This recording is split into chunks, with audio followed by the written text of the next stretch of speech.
Welcome back to the homestead, everybody. Today we have a cool little experiment we're gonna do. We're gonna go to Home Depot and Lowe's, check out their organic pesticides and see which ones do the best in treating some of the pests that we have here on our garden.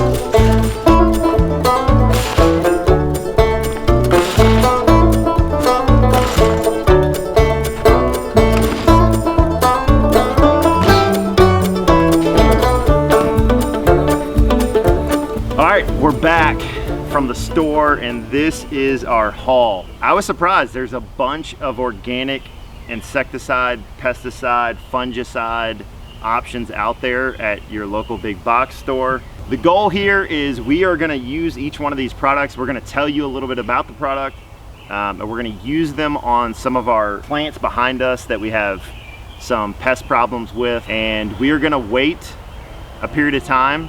And then we're going to come back and we're going to show you the results of each one of these products, and then we're going to kind of label what's our favorite one of these that we would potentially use. So we have actually never used any of these products. In the past, we've always made our own pesticides, so this is a gamble for us here. So to preface this whole thing, we want to first say, if you're having major pest issues, it's likely that you have some soil issues going on. So the first thing you want to do before you run out and get all sorts of pesticides, insecticides, fungicides, any of this stuff, is you want to focus on your soil. That's one thing that we weren't able to do this season that we are going to do next season. We're going to focus on improving the health of our soil. We did it somewhat. There was a few beds that we prepared this past fall. Yeah, At the end of the harvest, we had a lot of chicken manure and we heavily composted those beds. And those beds that we heavily composted, you can see them behind us. They They're over here. Amazing. This was the best potato harvest we've ever had. We actually haven't harvested. This is the best year for our potato plants. They're just now probably 2 weeks out from harvest. Our kale went crazy. Anything that was grown in those beds did amazing. Amazing. The yield on those beds was way higher, and then the pests were none. There was no pests in those beds. So prefacing all of this, make sure you're focusing on your soil. Make sure you're doing your part in sowing into your soil without running out and getting all of this stuff. This is a fun little video that we wanted to make to show you guys how well these products work, because they're readily available. They're ready made. You can pick them up in a spray bottle like this. You don't have to make anything, and you can start spraying them on your plants. And they are all organic, which is all that we use here on our homestead. If they're watching this video, chances are they have an issue. It's too late to correct the soil. Right, so. Right.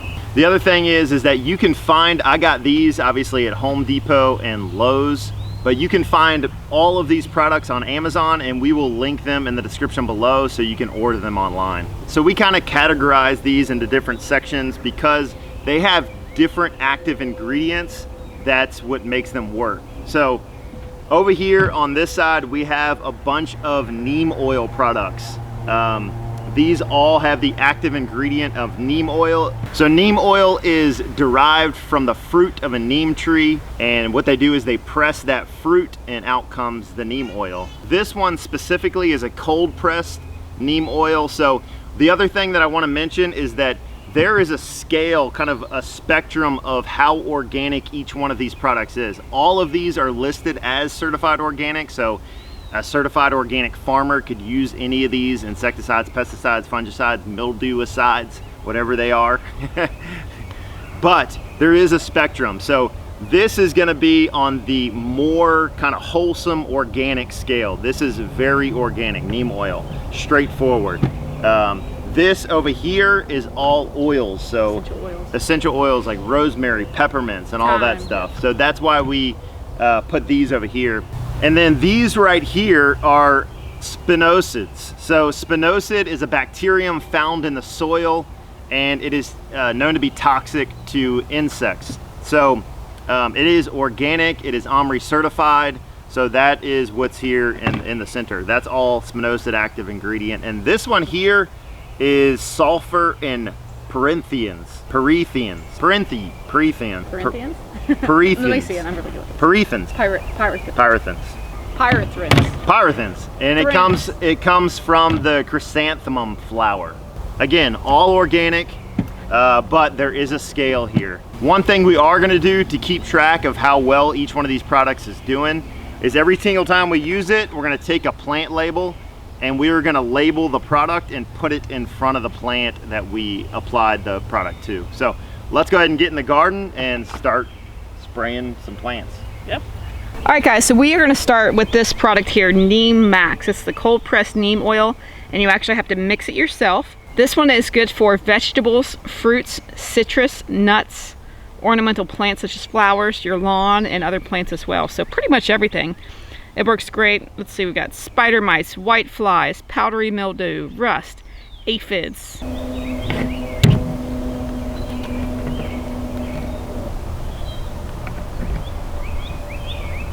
right, let's head over to the hose and get 32 ounces real quick.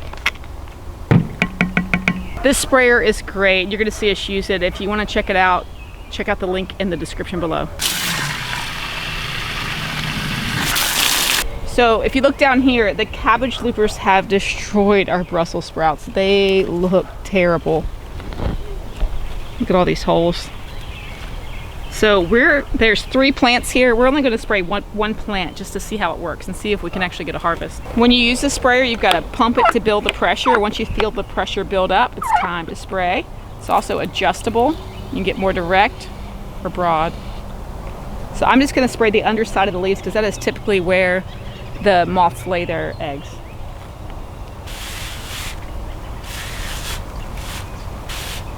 Oh, here's one.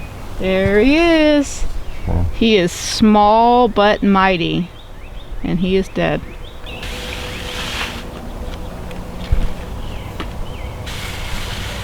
All right, we got our label. Put it in. All right, this is the next product we have. It's another neem oil by Bonide, and this is very similar to the NeemMax. It's just pre-mixed. The only difference in these two is that this is going to be a cold pressed neem oil, and then this is derived in some sort of different process. So clarified hydrophobic extract of neem oil. So I'm not sure the difference in active ingredient, but it's neem oil all the same. So we're gonna actually use this neem oil on some of our hollyhocks over here. We have some major rust, hollyhock rust going on. So we're gonna try to salvage one of these plants. I'll show you how bad these are. These were absolutely gorgeous about a week ago, and the rust started to happen at the bottom, and it slowly has worked its way up, and now we just have a major problem going on. It's even on the flowers and everywhere. So we're gonna take this one right here on the end because it's a little bit smaller, kind of isolated over here on the edge, and we will see what we can do with this one. Like I said, this rust is pretty bad on these hollyhocks, so I wouldn't be surprised if this didn't do anything, and I really wouldn't attribute it to the neem oil not working, but who knows. Let's see how it does. For those of you that have a rust issue right now, go out and grab some neem oil and get on it before it's too late, like ours.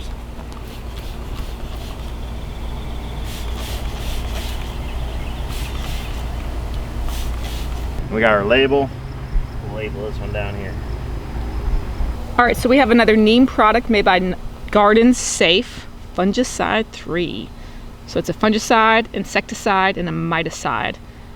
For us, I'm highlighting that it controls aphids and white flies. We have an aphid issue on some of our tomatoes. It's not really affecting our plants yet, so hopefully we can get ahead of it. We've got some aphids here on this leaf, and truly all over this plant.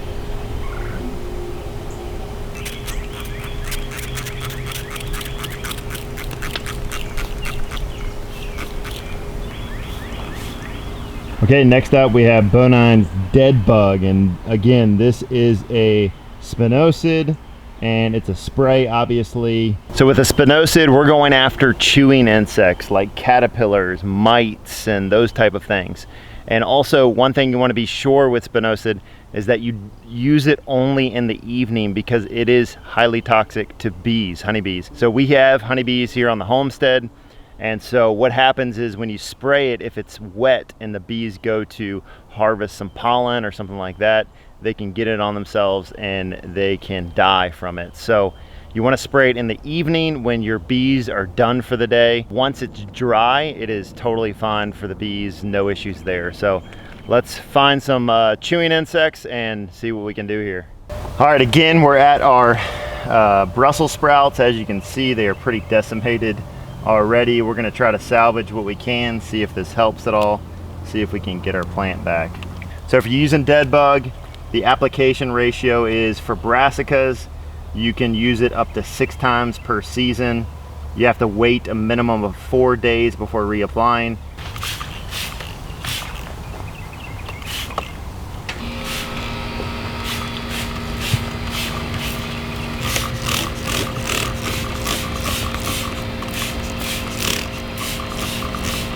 All right, the next one we have is from Bonide again, and it's an insecticidal super soap, and the active ingredient in this one again is spinosad, but it has a mixture of some soaps in there, some fatty acids, some potassium salts and stuff like that, to break down some of the outer body of some of these insects. And in this one, we're going after aphids, spider mites, white flies, thrips, and all that good stuff. So we already know we have some aphids on our tomatoes, so we're gonna try one of our tomato plants with the insecticidal super soap.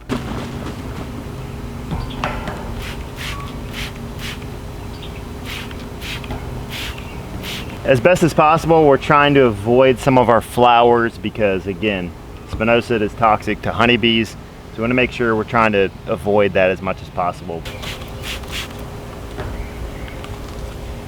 Because of the overspray, I am going to just go ahead and do this whole row. It's just hard to control some of the spray. Okay, the next one we have is another spinosad, again from Bonide, and this is obviously not the soap mixture, but this is a dry mixture. So the good thing about this one is it is again for chewing insects, Japanese beetles, caterpillars, thrips, gypsy moths. See, even right here on the back, just so everybody knows, this product is toxic to bees, exposed to treatment for 3 hours following the treatment. Do not apply this pesticide to blooming, pollen shedded, or nectar producing parts of the plant if bees may forage on the plants during that time period. So you need a 3-hour time period for this to sit before your bees are okay to do that. That's why I say apply this in the evening. Apply any spinosad in the evening. So now we're in our cucumber bed, and I'm going to apply this dry spinosad to this tomatillo right here. I actually saw a Japanese beetle on this one earlier, the first Japanese beetle I've seen of the season. So we're gonna apply to some here.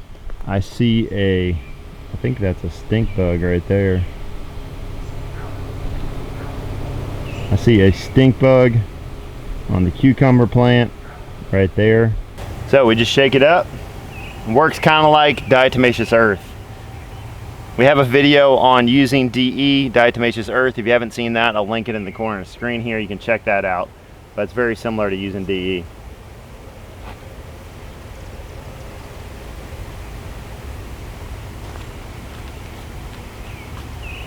Using powder is a little bit harder to get any amount of control on it. That's one thing I hate about these dust applicators, is they're just, some of them are just terrible. Like this one's terrible. In the DE video, we have a little puffer that we use. Works 10 times better than this. I don't know who can actually use this with any amount of control. I don't know who can apply this without getting on their flowers or anything like that. So this is already kind of a no-go for me. I can't stand the way that this dust, what happens is it gets clogged in the tip when you're trying to press it, and it all flows out at once. So this is already a goner for me. I'm gonna stick with the tomatillo on what we've done there. We'll see how it works. Yeah, but I do not recommend this one. All right, and next up is Captain Jack's tomato and vegetable. Bonide product. Bonide. Active ingredients, sulfur and pyrethrins. All right, so this stuff works on insects and fungal diseases, and it highlights blight, spider mites, aphids, leaf spot, and leaf miner. I've actually never even heard of leaf miner. We know for sure we have aphids on our tomatoes. They're not doing a lot of damage, but they're definitely there. It says tomato, so we're gonna use this on one of our tomato plants. I'm just checking out some of our aphids over here. They're really congregating near our flowers.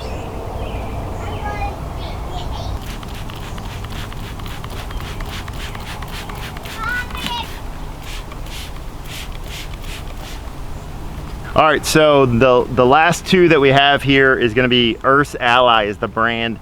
The active ingredients are rosemary, clove, and peppermint oils. So this treats aphids, spider mites, white flies, and several other insects. So what we're gonna do is I'm gonna place this in the center of all of these squash plants, and we're gonna get all of these and kind of see how it does. We previously did treat these with diatomaceous earth. Again, I'll link that video in the description below. And it did a really good job. So this is more preventative than anything else. Definitely got to shake these up, maybe because of the oils. See that nest right there? Yeah, nest right here.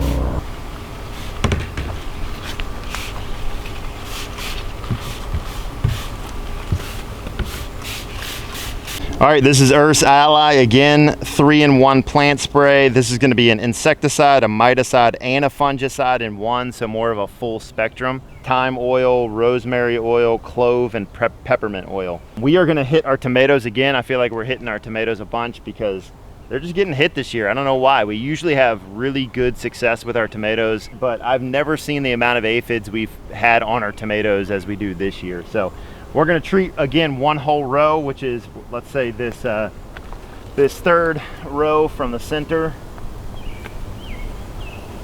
And we'll see how it does. You gotta kind of reach through this. You gotta shake up these oily ones, otherwise they don't spray real well.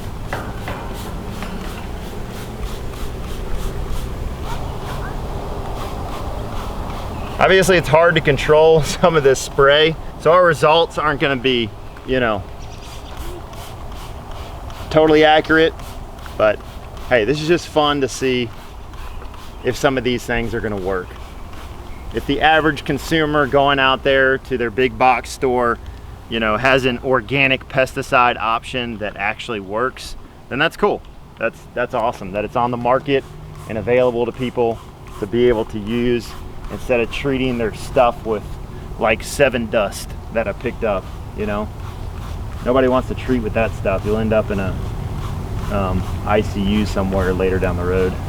All right, so we got that done. That was a little bit more work than I thought it was gonna be, and we are approaching dusk, so we got it done just in the nick of time with enough light to be able to finish. So what we're gonna do is we're gonna come back and see exactly what kind of results we have. We're actually gonna go through and treat a couple more plants. We're gonna treat some more of our hollyhocks that have the rust issue going on. And yeah, we'll come back and we'll show you the results. All right guys, we're back 2 days later. Let's check out some of the results. One thing we wanna note, obviously these are not conclusive results. This is just a fun little test that we wanted to do to see how well some of these items worked. There's all sorts of different ways that you could do this, but this was just the way that we decided to do it. So, but we have good results, so let's get right into it and show you what's going on. Okay, so the first one we're gonna go through is the Earth Ally 3-in-1, and this is what we sprayed on the tomatoes, this whole row of tomatoes right here. So let's check them out. So I've already been inspecting the plants and the leaves, and it looks like all of these bugs that we sprayed, that no one's moving. I'm like, this thing's still covered, and then I realized they're all dead, all of them. There's little white specks everywhere, but they're not moving at all. It looks like they're all dried out. Even on the, like, look at this on the flower. There's stems, a spider yeah, right here of some sort, and it's dead. Crazy. Right here, the aphids. They're dead. I mean, you can look on my finger. I don't know if I can get a good shot of that. Maybe you can see it. Yeah, hold it there. Lifeless. Dead. So we'll say that one works. So that's cool. That was Earth Ally 3-in-1. That was the active ingredient was all oils, essential oils. So that's encouraging. Okay, so next one is the Insecticidal Super Soap by Bonide. And we did this whole row of tomatoes with this one. So, and let's check them out. You can see on the underside of that leaf there. Same thing. Everybody's dry and dead. No movement anymore. Same thing. Yep, same as the other plant. Everybody's dry and dead. Wow. Look, here's another leaf. Any movement? Not at all. Goodness. Every leaf I'm inspecting, everybody's dead. Okay? Okay. All right. Another success. Insecticidal Super Soap by Bonide. And this is active ingredient spinosad. So good results. Let's move to the next one. All right, the next one we got is the Fungicide 3. Active ingredient is neem oil. And we sprayed this whole end row with them. So let's check them out. All right, so we got some aphids right here. Moving? Nope, they're dead. Goodness. Dry and crunchy. Little spider, he's dead. Looks like they're all working so far. What about the plant over from that? Anything? You see one dead bug on the stem. Some on the upper leaves there. See that top leaf? Oh, look right here. These are all dried up and dead, look. Hold on, stay still. Wow. They're all dead. Dead. Amazing. All right, Fungicide 3. This is by Garden Safe. I didn't get many Garden Safe products. There's a bunch out there. I just decided to go with this one because it was a fungicide, insecticide, and miticide all in one. But active ingredient neem oil, and another success, huh, babe? Okay, so next one is by Bonide again, tomato and vegetable. Active ingredient is Perinthians, whatever, however you say that. Arthrins. That is from the chrysanthemum plant. Oh, I see a bunch up here. What is this? Okay, they're all dead. Look. Goodness. The whole stem was covered. Aphids. Some spider-looking thing. Any ants? No ants, which is interesting because all these plants were covered with the ants that were farming the aphids. It's crazy. Check the undersides. Dead. It's hard to see with the shadow, but that's dead. Yeah, they're all dead. Crazy. Okay. Tomato and vegetable, Bonide, this active ingredient Perinthians from the chrysanthemum plant. Good results. They are all dead, no ants. Anyway, we're having good success here. So the next one is gonna be Earth Ally Insect Control. So let's check them out, babe. Yeah, some of these leaves were covered with aphids. Let's check it out. See if I can find one of the leaves that were. There you go. Okay. There's some ants. All right, I still see some ants. Still see some aphids. Okay. Those are eggs of some sort, larva. See those? That's normally what the ants are moving. I think it's actually the aphids. Let me find some more. There was some stink bug larvae on these, remember? Oh yeah. Yeah, the ants are still moving around. Not many, but there's a couple on here. Okay, so Earth Ally Insect Control, kind of inconclusive a little bit. We have... Well, there's still some ants. And there's ants. There's those stink bug things or whatever they are. Let's look at those. See if they're any different from when we sprayed them, because I remember spraying that one hard. Hold it still. Those are the eggs. They say the best way to get rid of these is with duct tape. Just gently apply and pull it off. Okay, so kind of inconclusive a little bit. It did lower the aphid population a little bit, but obviously with the eggs and the larvae, we can't tell 2 days later. We can come back probably a week from now and see if they're just hardened and fallen off or whatever. But anyway, that's Insect Control by Earth Ally. All right, next one is our Spinosad Garden Dust, again by Bonide. You guys know my feelings on this one. I expressed them very clearly earlier in the video. I do not like this puffer. You could take this and you could put it in the Harris, I forgot the name of it. It's the one that we use the diatomaceous earth with. I'll leave a link in the description below. You can check it out on Amazon, but you could take this, dump it into that puffer and use it that way, but the way that they package this one just is terrible. But let's check out the results. I think this is a white aphid. Whitefly? No. Is it alive? It's dead. Oh. And he's gone. Did it jump? No, he blew away. Oh. Okay, so it looks like we have some success with the garden dust. Again, I didn't do a ton of it. If you're looking for a dust version of Spinosad, this is a good route to go. Again, just put it in some other puffer. All right, next one we have is again by Bonide, and this is NeemMax, and we did it on this one over here. So this Brussels sprout. If you can see, it did leave, see that, babe? It left like a film on the leaf. Mm-hmm. You can kind of see the way it glistens. But let's check it out. Most of the damage had already been done. Yeah, I don't see a single one, so that's a good sign.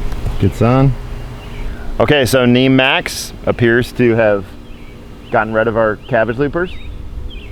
It's good. Next one, Bonide. This is neem oil, but we used it on our beloved hollyhocks that were so sad we're losing these to hollyhock rust. But let's check out what we have. Honestly, after 2 days, I don't think we're going to be able to accurately tell you if it works or not. I really wish we would have got this stuff.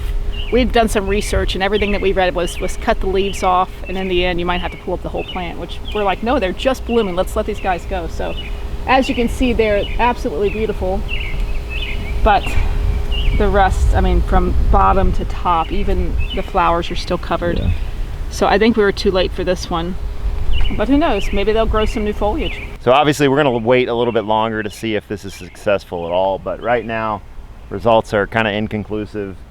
Obviously you need to wait a little bit longer, but rust is like cancer. Yeah, like my wife said, we got on these too late, and now we're probably going to lose them all, unfortunately.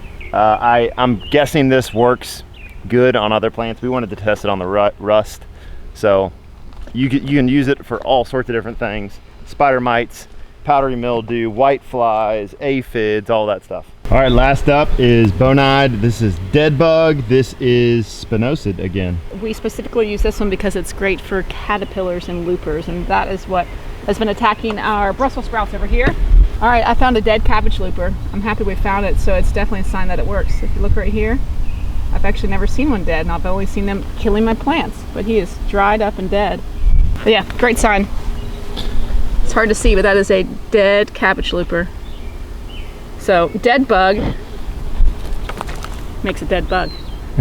All right, guys, our experiment is all done. I was pretty impressed. I mean, the fact that you can go to your local big box store, pick up one of these products. Most of these products are anywhere from, you know, $8 to $10. Not very expensive. Like I said, this is more for the backyard gardener, someone doing a little bit more small operation scale. Because you know, this would get way too expensive if you're doing it large scale. But I'm impressed. I mean, every single one of these had some sort of good result.